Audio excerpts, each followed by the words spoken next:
We've been talking about what principled engagement with the Taliban looks like. That's one issue. We've been talking about how to address the desperate situation of so many people in Afghanistan who are at the brink of starvation, and what measures need to be taken by the US government, for example, to address that short-term urgent situation. So your comments would be much appreciated. Well, thank you. Good to have an easy question to start with. Absolutely. So, number one, thank you for having the town hall. So I find it ironic. I had to be there to listen to the president of Ukraine because what we do in the next day or two may matter as to whether or not we have a war. I'm sure he made the calculated decision that the best thing for my country is to fly the flag in Munich, and his speech was incredible. I think it will resonate in history because it was so logical. What happens in Afghanistan in the next couple of days will not be as consequential. So that's why I was there. The likelihood of my country being attacked based on activity regarding Ukraine is pretty much zero. The likelihood that America will be attacked again from forces assembled in Afghanistan is rather significant. So to the American people, why do I go with John McCain? Why did I go to Iraq and Afghanistan so many times? To make sure that 9/11 would never happen again. So the president of Ukraine was talking about the 30s, how Europe would one time after another appease Hitler's ambition. We're not going to fight, I think the phrase was, for people who speak a different language. The Prime Minister of Great Britain. Isolationism was rampant in the United States and throughout the world. There was a great fatigue from World War I. So he was reminding us what happens when you're appeasement in the face of aggression. I'm here today to remind you what happens when you take the eye off the ball. And the biggest enemy to mankind is not Putin, it's not China, it's radical Islam with the capability to kill millions. While China and Russia are huge threats, the biggest game changer on the planet would be radical elements achieving chemical, nuclear, biological capability to use it in the name of God. Mr. Graham, just to bring you back to Afghanistan, yeah, I'm getting the people there. Are dying. Yeah, I'm getting there. Just let me finish. So what do? I've been there a lot. I know the people who are dying. So I'm okay with trying to find a way to feed the people who are starving. I don't know how you do that. I met with David Beasley at the World Food Program. The UN agencies have been pretty good about propping up the people without propping up the Taliban. We met with the Secretary General of the United Nations about this very dilemma. I talked to the Biden administration about emergency supplemental for Afghanistan. I'll support it. Cindy McCain, Ambassador McCain, is in a space of where we're teaching people to feed themselves. But I want to give you a very clear, blunt answer. I will do nothing to empower the Taliban. The worst thing you could do to the suffering people of Afghanistan is to keep their oppressor in power one day longer than necessary. So I will never, ever do anything to legitimize this takeover by the Taliban. They will never change, they will never reform, and here's my last thought. To all of us, we need to give the people in Afghanistan a different option between the Taliban and ISIS. ISIS is growing in numbers because if you're a former Afghan soldier, the Taliban gets a hold of you, they're going to kill you and your family. So what do? You join ISIS. There has to be a better way. So I will help feed the people, but I'm also going to help empower the resistance. So to those in Afghanistan who are willing to fight back, I will do everything I can to empower you. Minister, do you want to react to that? Yeah, just the big problem is, I mean, how do you power the resistance? And in my opinion, right now, is the most important thing we do is to feed the people. Then we have to talk to Taliban because they are in power, and to give humanitarian access, you really have to deal with them. They're controlling the area.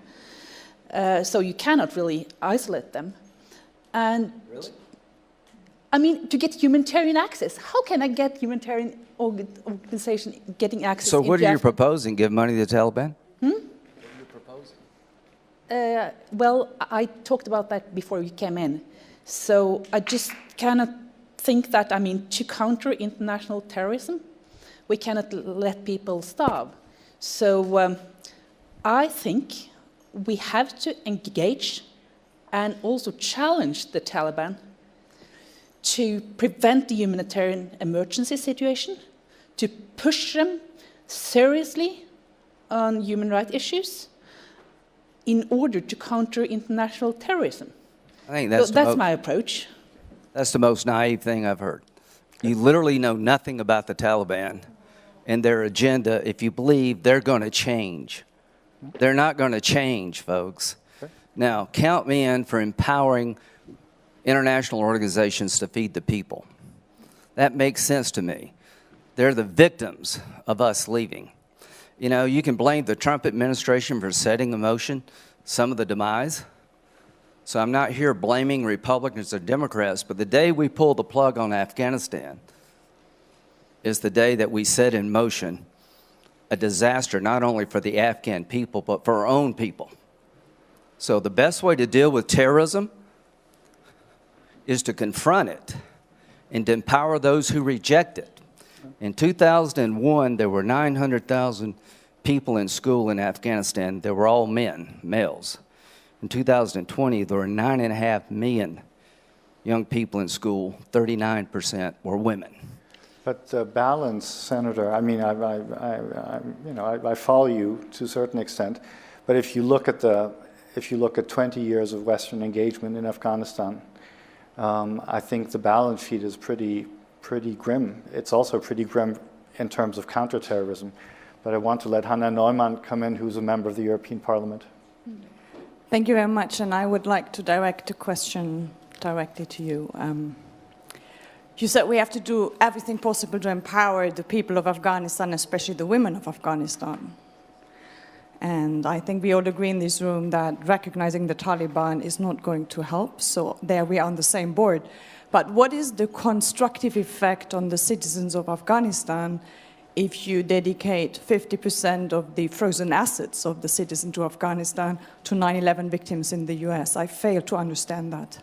I could not agree with you more. I was called up by Jake Sullivan and said, he was asked, we're talking about taking half of the $7 billion and providing aid to the Afghan people. I said, why don't we do an emergency supplemental?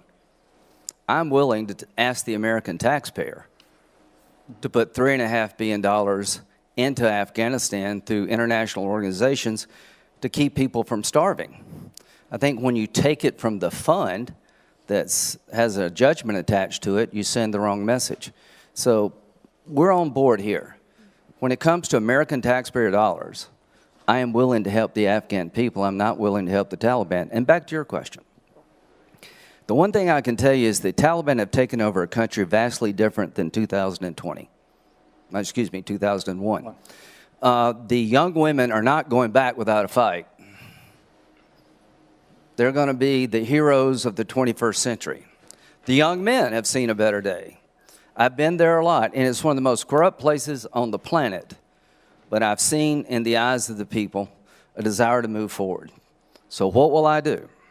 I will do everything I can to empower the international community to prevent a decimation. We're not even talking about Yemen. If you think Afghanistan's a problem, you should go to Yemen.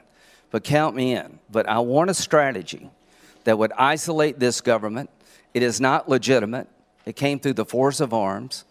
The average person on the street in Afghanistan do not want to go back to the good old days of the Taliban. It is in your national security interest, no matter who you are, to make sure that Afghanistan doesn't legitimize taking over a country by a terrorist organization through the force of arms. Because if you do that, all hell is going to break loose in this world. Thanks, Senator. Natalie, I think we're pretty much at the end, sadly. Yes, and I have Sorry, the I'm feeling late. that we're just starting. Right. We have to continue. And yeah, I'm pretty shocked by some answers, and I hope that we do better. Because, you know, when you're in a hospital and there's a child on your arm and this child cannot even cry because it's too weak and too thin, we should have once in our life this feeling and this hopelessness that maybe we should rush a little bit more for help. Yeah, I agree with that analogy, but I also agree with this. If you're a young woman, I don't want you to be treated like chattel. So yeah, the suffering baby and the mother, count me in for feeding them, but also count me in for standing up to their oppressor.